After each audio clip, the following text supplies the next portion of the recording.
அந்திச்சூரியனும்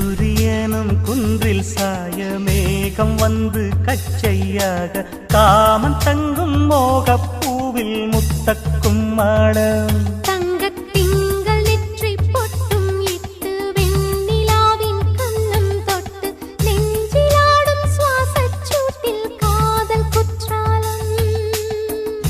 தேன் தெளிக்கும் தென்றலாய் நின்னருகில் வந்து நான் சேலை நதி ஓரமாய் நீந்தி விளையாடவா நாளும் மின்னல் கொஞ்சம் தாழம் பூவை சொல்லி ஆசை கேணிக்குள்ளே ஆடும் மீன்கள் துள்ளி கட்டிலும் கால்வலி கொள்ளாதோ கைகளை கீறியதோ செம்பூவே பூவே உன் மேகம்